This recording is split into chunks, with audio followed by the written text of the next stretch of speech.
Hello, this is Erik Dalton at the Freedom from Pain Institute, and I would like to personally welcome you to my Dynamic Lower Body e-course. We've arranged this program in 6 sections in order to make it simple for you to navigate through the videos, technique descriptions, and the multiple choice exam. These are the 6 sections we're going to cover.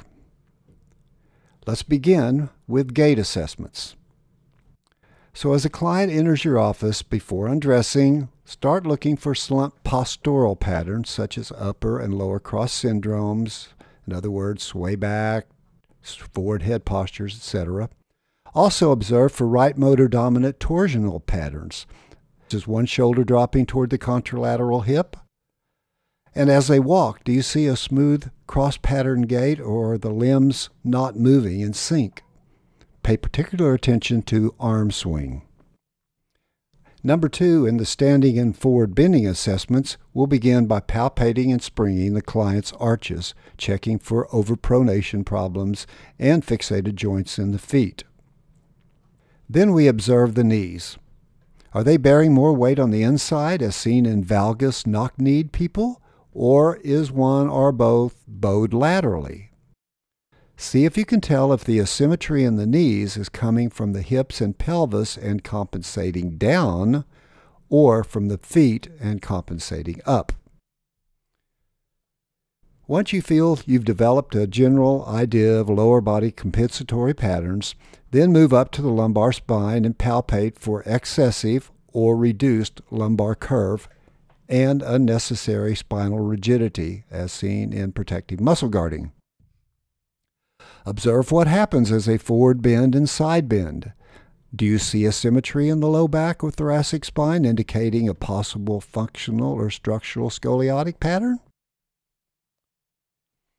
In the supine table assessment section, number 3, we begin by measuring the client's leg length and then move up to the hips and pelvis, checking bony landmarks such as the ASIS and greater trochanters, and check for movement restrictions.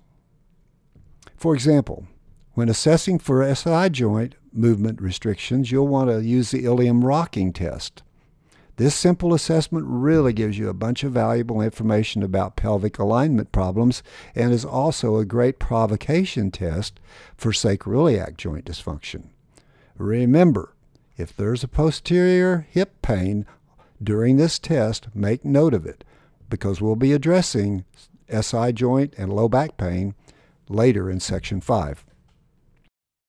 Now, for Section 4, let's move on and look at supine treatment, where we begin by addressing common problems of the feet and lower leg, such as plantar fasciitis, ankle sprains, and shin splints.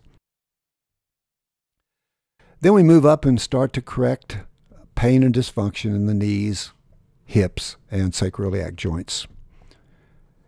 Once all the lower body corrections are completed, we move on to assessing and correcting problems with the client in the prone position.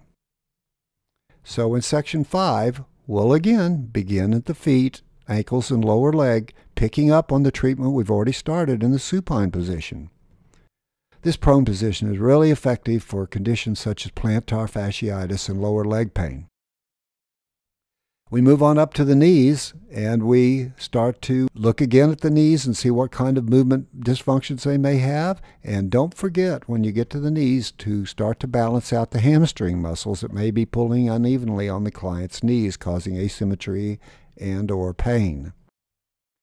Then when we move up to mobilizing the femoroacetabular hip joints and stretching the quads and iliopsoas muscles, it's really important that we don't create too much lumbar curve as we raise the client's leg and hip into extension. That can really irritate those with facet joint syndrome and intervertebral disc problems. So once you get some movement in the hip joints, move on up and get to work on the hip external rotators, particularly piriformis, for those that may be presenting with sciatica and or low back pain. Finally, in Section 6, the sideline position, we again move back down to the ankles and lower legs, making sure we've relieved any protective muscle guarding related to old ankle injuries and shin splints and things like that. We move on up to the inner thigh, And our goal there is to stimulate tone in the client's pelvic floor while working the adductors, adductor muscles. We'll be addressing such things as chronic groin injuries and or femoral nerve entrapment syndromes. So in those clients that are having trouble with low back pain and were unable to side bend to one side, we need to address quadratus lumborum muscle contractures. And this is one of my favorite techniques for dealing with problems in this area. So we finish off the dynamic lower body course by assessing and treating sacral torsions, low back spasm, and thoracic spine rigidity. Just remember that all the test questions are taken from the technique copy. We're primarily interested in verifying that you've read all the information we deem most important. Some of you may wish to follow along with a partner while you view each of these videos and come back later and take the exam. Just remember, there is no time limit on completion of this dynamic lower body program. You can submit your test and receive your 32 CE state and nationally approved credits anytime you wish. Thank you, and I hope you enjoy this course.